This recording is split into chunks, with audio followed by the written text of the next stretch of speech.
আমরা যেখানে ছিলাম এই যে ম্যাথটাতে, এই ম্যাথটাতে দেখো আমরা একটা কোম্পানি অর্থাৎ সিলেক্ট করব, পারচেজ করব যখন, তো পারচেজ করতে গেলে আমাদের কোম্পানি সিলেক্ট করতে হবে। সিলেক্ট করতে গেলে তাদের কোনটা ভালো সেটা বের করতে হবে। সেটার জন্য এখানে কিছু ডাটা দেওয়া আছে, এই ডাটাগুলো থেকে আমাদের অ্যান্সারটা বের করতে হবে।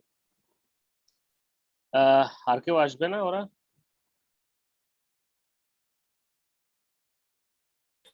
স্যার একটু ওয়েট করি স্যার, জয়েন করছি।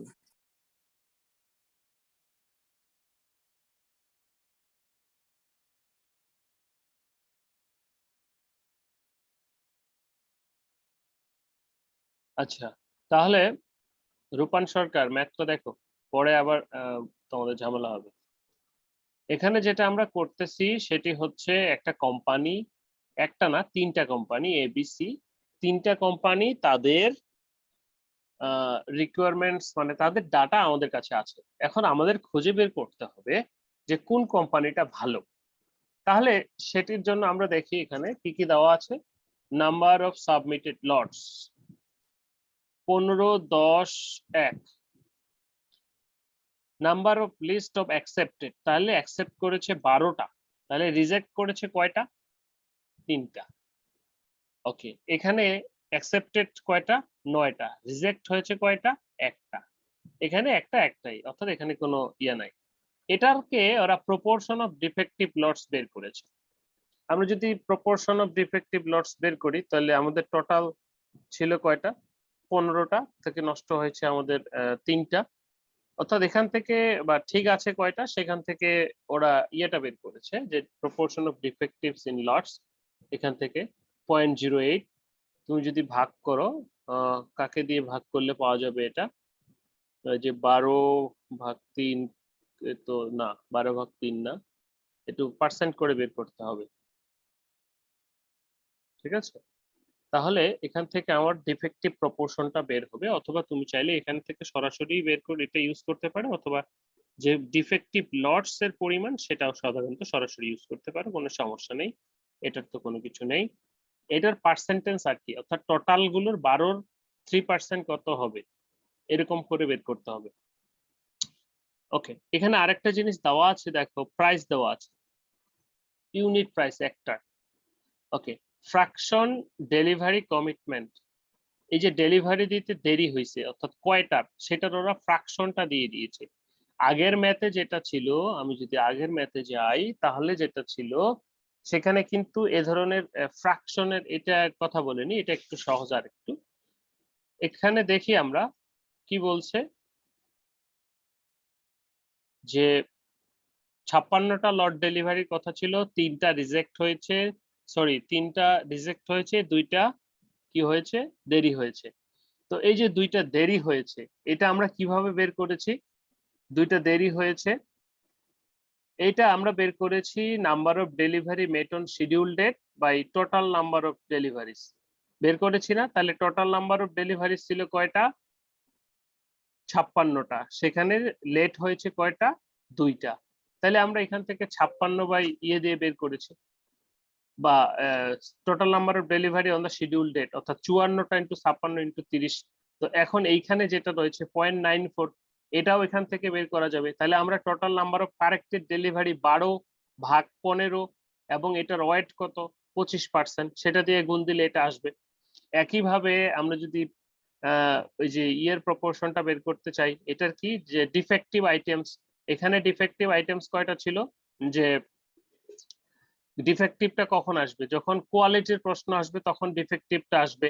তাহলে quality by total quality supplied, তাহলে 56টা ছিল, ডিফেক্টিভ ছিল কয়টা? 2টা। 2টা যদি বাদ দেই তাহলে কয়টা থাকে? 53টা। কয়টা ছিল ডিফেক্টিভ রিজেক্টেড?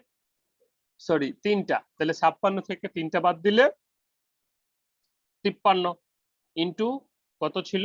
40%। তাহলে এখানে 40% দিয়ে আমরা বের করছি এই মানটা। এই মানটা যদি আমরা বের করি সেটি ফ্র্যাকশন হিসেবে, এখানে ওই মানটা বের করে দিয়ে রাখছে তোমাদেরকে। ঠিক আছে, অর্থাৎ এই যে 0.08, 0.94 এগুলো কিভাবে আসবে বা এটা যদি নাও দেওয়া থাকে আমার অঙ্কে এখান থেকেও হতে পারে, অথবা এখানে যদি এটা দেওয়া থাকতো যে আমি এগুলো দিব না, 0.8 0.12 দেব না, বলা হচ্ছে এখানে কয়টা ডিফেক্ট হয়েছে 3টা, এখানে কয়টা ডিফেক্ট হয়েছে 1টা, এখানে নাই, তখন কিন্তু আমাকে বের করতো। এখানে যদি ফ্র্যাকশন অফ ডেলিভারি এটা না থাকতো, থেকে বলতো যে এখানে দিতে সমস্যা হয়েছে মনে করো 5টার, এখানে মনে করো 3টা দেরি হয়েছে, তাহলে এই যে 3 এবং 5 বের করে কিন্তু আমরা ওই যে সূত্র 3টা দেখলাম, সেই সূত্র 3টা থেকে এখান থেকেও আমরা বের করতে পারবো, অর্থাৎ সেটি ফ্র্যাকশন দেওয়া থাকুক আর এমনি নরমালি দেওয়া থাকুক। ওকে, এখানে আরেকটা জিনিস গুরুত্বপূর্ণ বা প্রভাবিত করে, সেটি হচ্ছে যে ফ্যাক্টর, অর্থাৎ ওয়েটটা, এটাকে ওয়েট বলা হচ্ছে ফ্যাক্টরটাকে, যেমন কোয়ালিটি, ডেলিভারি এবং প্রাইস, কোনটার কত পার্সেন্ট ক্যালকুলেট করতে হবে। তাহলে আমরা কোয়ালিটির ক্ষেত্রে প্রায়োরিটি দিচ্ছি 40, যে যার কোয়ালিটি ভালো সেটি আমাদের প্রথম সর্বগ্রহণীয়, তাহলে কোয়ালিটির 35%, ডেলিভারি যারা অন টাইমে করবে তাদের 40%, 35%, এবং যাদের রিজেক্টের পরিমাণ যে মানটা হবে সেটাতে 25% আমরা দিব। অর্থাৎ তুমি একটা ভেন্ডরের কাছ থেকে যখন অনেকগুলো নিবা, তখন তোমার এই প্যারামিটারটা ঠিক করতে হবে যে তোমার কোনটার ভিতরে, মানে কোনটার দিকে তোমরা কত মান দিচ্ছ। ঠিক আছে, তোমার যদি কোয়ালিটি আরো বেশি দরকার হয়, যে খুবই ভালো কোয়ালিটি দিতে হবে, তাহলে তুমি এখানে মান বাড়িয়ে দাও, 40-এর জায়গায় এখানে 60 করে দাও, যে কোয়ালিটিতে আমার 60 থাকছে, আর বাকি 30 হলো ডেলিভারি, আর বাকি 10 হচ্ছে আমার রিজেকশন বা ডিলে যেটা, কোয়ালিটির কথা তো বললাম, তাহলে রিজেকশন তো আর আসবে না, তাহলে ডিলে। তাহলে চলো এখন এটা সলভ করি। তাহলে আমাদের সূত্র হচ্ছে কোয়ালিটি প্রথমে, তাহলে কোয়ালিটির জন্য কি total lots accepted by total lot submitted, clear, into weight কত দেওয়া আছে আমাদের এখানে 40। এটা কিন্তু ভেরি করতে পারে, এটা ওয়েট কার ওয়েট, কোয়ালিটির ওয়েট, আমরা কি বের করছি, কোয়ালিটির বের করছি। Secondly the quality schedule weighted quantity, অর্থাৎ কতগুলো রিজেক্ট হয়েছে, মানে হয়েছে টাইমলি 30% এখানে আমরা দিচ্ছি, অর্থাৎ লট অফ কারেক্টেড ডেলিভার, অর্থাৎ ঠিকঠাক ভাবে ডেলিভারি হয়েছে কয়টা, লট অফ শিডিউল ডেলিভার, এবং সাথে আমাদের কি আছে, সরি, সাথে আমাদের কি রয়েছে, এই যে মানটা, ছোট মানটা, এই যে এটা বলছে, দেখো, তাহলে accepted lotted lot of submitted with time wide delivery, and এখানে যেহেতু আরেকটার কথা বলছে প্রাইস, সরি, এখানে কিন্তু প্রাইসের কথা বলছে, এখানে কিন্তু প্রাইস ছিল না, ঠিক আছে, তাহলে এখানে যদি প্রাইস যদি ভেরি না করে তাহলে এগুলো দিয়ে করা যাবে, বাট প্রাইস তো অবশ্যই ভেরি করবে, সেজন্য সেটা প্রাইস ইনক্লুড করেও দেখিয়ে দেওয়া হয়েছে, যে প্রাইস অফ এ লট সেই কোম্পানির, এবং লয়েস্ট প্রাইস, অবশ্যই তুমি চাইবা তোমাকে যারা কোটেশন দিবে তাদের ভিতরে সবচেয়ে কম দাম যেটা সেটাই নিতে, তাহলে এখানে সবচেয়ে কম দাম কত, 15, তাহলে lowest price by price of a lot into weight per price, তাহলে প্রাইসে তুমি কত দিয়েছো, 25% দিয়েছো। তাহলে এখন তুমি যদি দেখো, এখানে অনেকে দাওনি তো, আমরা অ্যাটেন্ডেন্স জুমে দিয়ে দিয়েছি, এটা ফিল আপ করে দাও। ওকে, তাহলে দেখো আমি ভেন্ডর এর জন্য ক্যালকুলেট করছি। প্রথমে কি আসবে, quality, number of lot accepted by lot submitted, 12টা 15টা লট সাবমিট করছে, অ্যাকসেপ্টেড হয়েছে 12টা, এটা কোয়ালিটি, ইনটু 40 ওয়েট প্লাস 0.94, এটা বের করতে হয়নি আর, কেন, এটি সরাসরি দেওয়া আছে, delivery performance rating, delivery performance rating যদি আমরা দেখি কোথায় দেওয়া আছে, একটা স্লাইড সামনে যাই, ডেলিভারি পারফরমেন্স, যে ডেলিভারি পারফরমেন্স ফ্র্যাকশন দিয়েছে যে না 94 98, এখানে কি 94, সো এটার যদি ফ্র্যাকশনটা দেওয়া না থাকতো তাহলে কিন্তু আমাদের সেভাবে বের করে নিতে হতো, আমরা কিন্তু, ঠিক আছে, ওকে পরে বলছি, প্লাস এখানে ইনটু কত আছে এটার ওয়েট, আমার এটার ওয়েট কত আছে 35, ওকে, দেন 15/15, অর্থাৎ লয়েস্ট প্রাইস বাই সেই লটের প্রাইস, ইনটু এখানে কত আছে 25, ওকে, সেম ভাবে বি এর জন্য 10টা 9টা ইনটু 40.98 ইনটু 35, 19 টাকা তার, লয়েস্ট প্রাইস 15 ইনটু 25, এটা ভেন্ডর সি এর জন্য 1 ইনটু 40, আর তো কিছু নাই, 0.90 ইনটু 35 যা আছে তাই, 0.90 দেওয়া আছে, আর তার হচ্ছে 21 টাকা, লয়েস্ট হচ্ছে 15 টাকা ইনটু 25, ওকে, তাহলে এবার এখান থেকে ক্যালকুলেট করে দেখতে হবে যে কোনটার ভ্যালু বেশি, ঠিক আছে, বা কোনটার ভ্যালু বেশি, তাহলে সেটা তো আর আমাদের দরকার নাই। আমাদের যে দেখো এখানে দুটো কাহিনী হতে পারে। তুমি যদি প্রাইসের কথা বলো, তো প্রাইস দিয়ে তো আর সবকিছু হয় না, প্রাইসের সাথে অন্যান্য ইস্যুগুলোও থাকছে। তুমি যদি প্রাইসকে বেশি প্রায়োরিটি দিতে থাকো, তাহলে তুমি এখানে মনে করো প্রাইসে 25 না দিয়ে 60 দিলা। এখন এখান থেকে যে হাইয়েস্ট ভ্যালু পাবো 98.90, 90.36 এবং 89 পয়েন্ট, তাহলে আমরা সর্বোচ্চ কি 90.036, তাহলে বি যে ভেন্ডরটা বা বি যে সাপ্লায়ারটা, সে সাপ্লায়ারটাই ভালো, তাহলে আমরা তাকেই সিলেক্ট করব। আচ্ছা, তোমরা কি বুঝতে পেরেছো? হ্যালো গুড পিপল,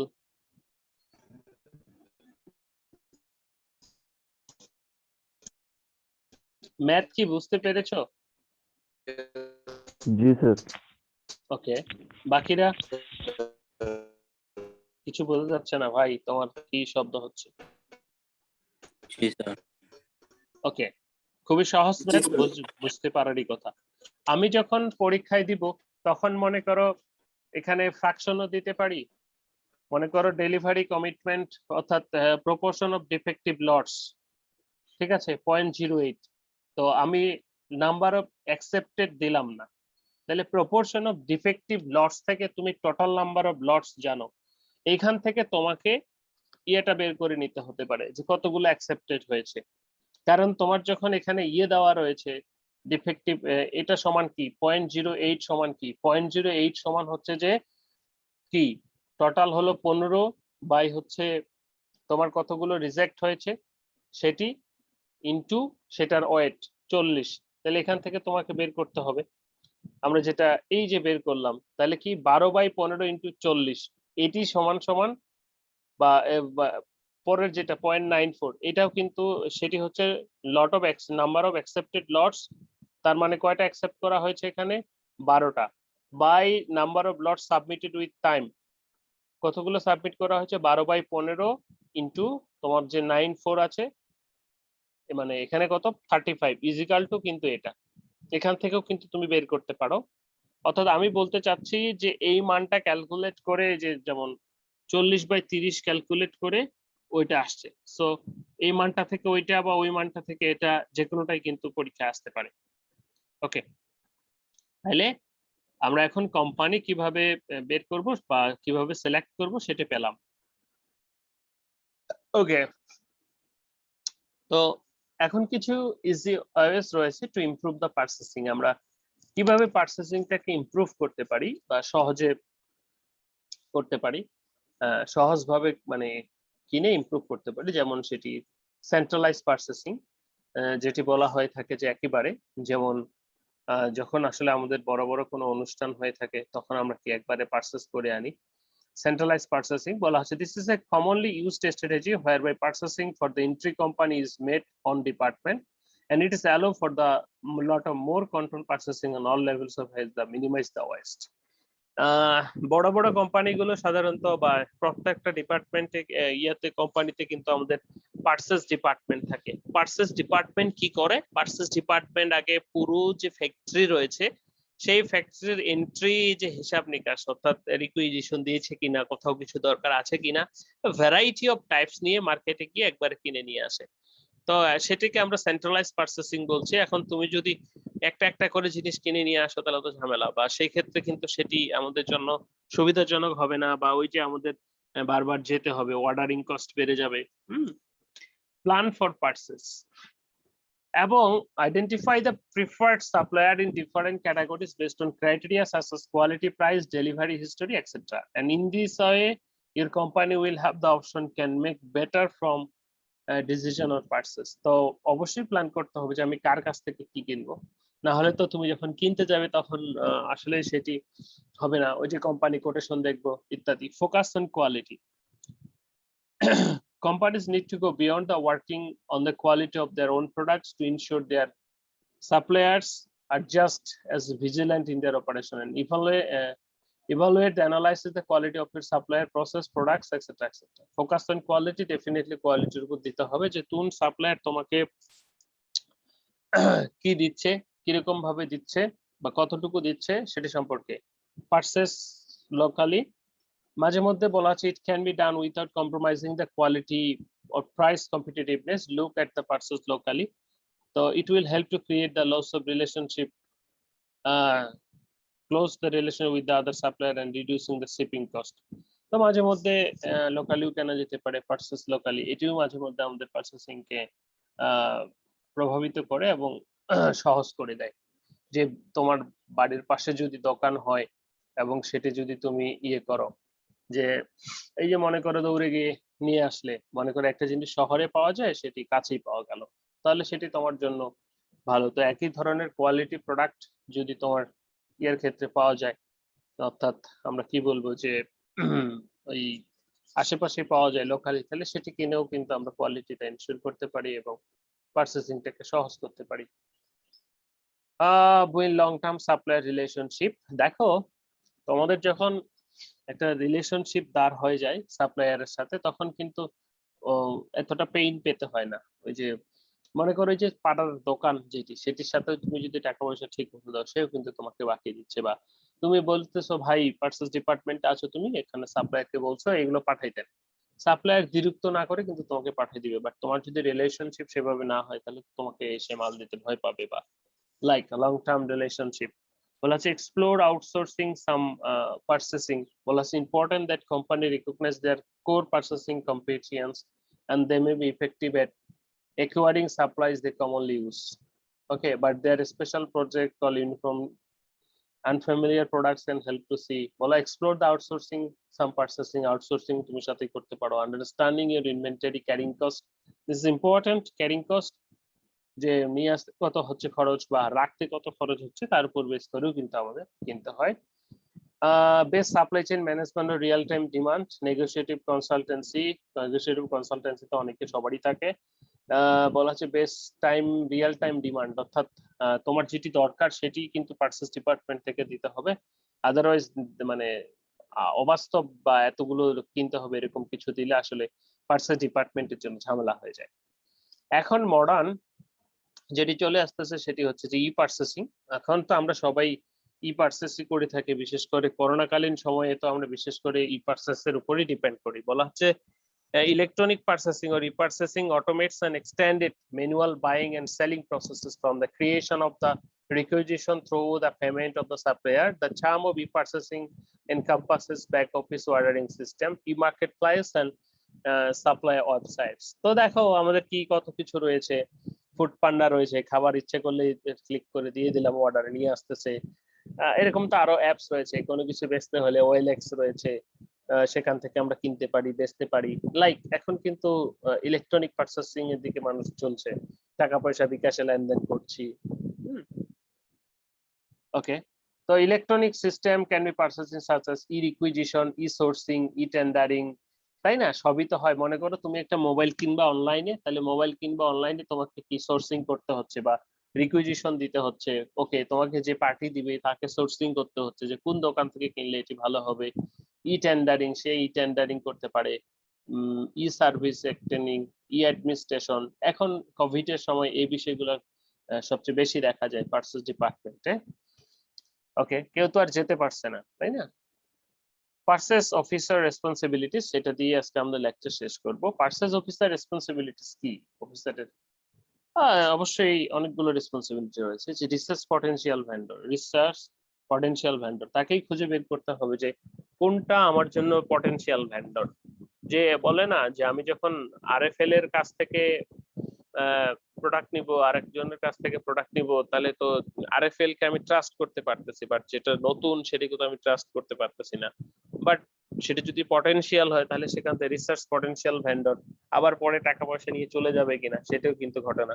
সো অনেকগুলো দিক অ্যানালাইসিস করে পার্সেস অফিসারকে একটি পটেনশিয়াল ভেন্ডর খুঁজে বের করতে হবে, যেটি আমরা ক্যালকুলেশনের মাধ্যমে দেখলাম যে কোন আমাদের রেপুটেড ভেন্ডর হচ্ছে এগুলা, যারা আমাদের সাথে প্রায়শই কাজ করে।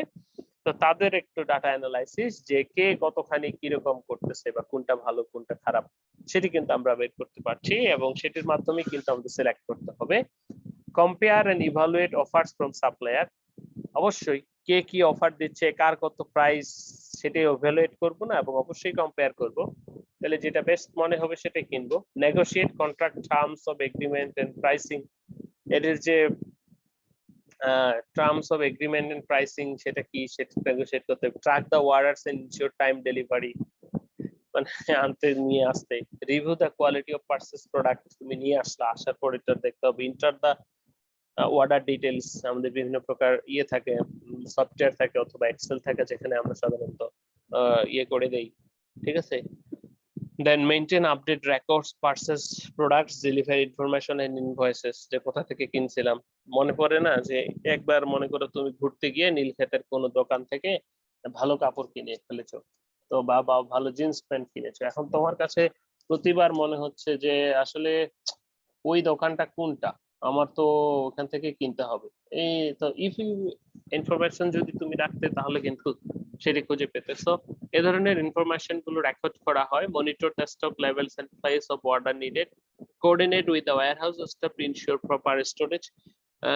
তোমার মনে করো ওয়্যারহাউসের সাথে সম্পর্ক নাই, তাহলে কি হবে, সে বা তুমি যদি কন্ডাক্ট করতে না পারো তো ওয়্যারহাউসে আছে কি আছে না সেটা তোমাকে জানতে হবে, তুমি যেহেতু পারচেজ অফিসার, যে তুমি বলতেছো থাকার কথা সে বলতেছো, so you have to proper connection with the warehouse, ঠিক আছে।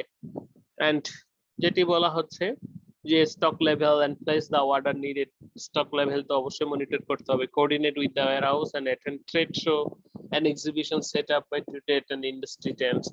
আমাদের দেশে কিন্তু বিভিন্ন প্রকার এক্সিবিশন হয়, বিভিন্ন মেশিনারিজ এর এক্সিবিশন হয়, বিভিন্ন ফেব্রিকের কোয়ালিটি কেমিক্যালস এর, তো পারচেজ অফিসার হিসেবে তোমার সেখানে যাওয়া উচিত এবং সেগুলো দেখা উচিত এবং তোমার ফ্যাক্টরিতে কি চলছে সেটার সাথে ইমপ্লিমেন্ট করা যায় না কিনা বা কোন মেশিনটা কেনা যেতে পারে পরবর্তীতে সেটি কিন্তু ডিপেন্ড করছে। ওকে, তো এই ছিল মোটামুটি আমাদের একজন পারচেজ অফিসারের যেটি আমরা বলবো যে রেসপন্সিবিলিটি। এটি ছিল আজকে লেকচার, অনেক ছোট একটি লেকচার আমরা দেখলাম।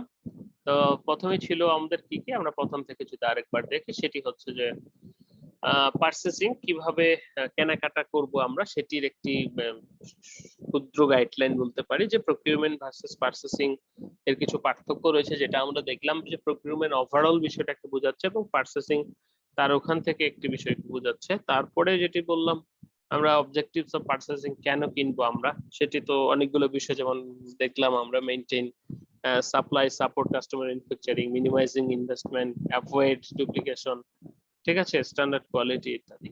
তো ফাংশন অফ পারচেসিং ডিপার্টমেন্টের কি কি কাজ, প্রকিউরমেন্ট, তার অনেকগুলো ম্যাটেরিয়াল ম্যানেজমেন্ট, তার অনেকগুলো রিসার্চ, তার অনেকগুলো আরো কিছু মিসলেনিয়াস রয়েছে।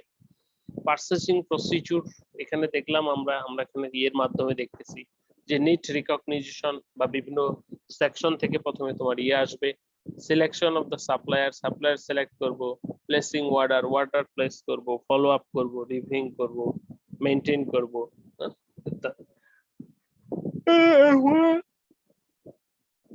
হচ্ছে যে কিভাবে ইভালুয়েট করব, সেখানে categorical plan, weight point method যেটি আমরা ম্যাথ করছি, তারপরে হচ্ছে quality rating method, cost ratio plan ইত্যাদি। তো ওয়েট পয়েন্ট মেথডে আমরা সাধারণত এই অঙ্কগুলো এখানে অ্যানালাইসিস করছি যে কার কত কিরকম ভালো না খারাপ, ঠিক আছে। তারপরে কিভাবে এই এটাকে সহজীভূত করা যায় এবং ইমপ্রুভ করা যায় পারচেসিংটা, তার কিছু রয়েছে, যে ওয়ে রয়েছে কিভাবে করতে পারি। এবং সর্বশেষে আমরা দেখলাম যে ই পারচেসিংটা এখন বেশি জনপ্রিয়, একইভাবে এটাতেও ই রিকুইজিশন, ই সোর্সিং, ই টেন্ডারিং চলবে। এবং সর্বশেষ একজন পারচেজ অফিসারের রেসপন্সিবিলিটি, সেটা হোক কোভিড এর সময়, হোক অন এয়ারে, অথবা হোক ইন্টারনেটের মাধ্যমে, বা যেভাবে হোক না কেন, he or she have to complete her his responsibility. Okay, thank you.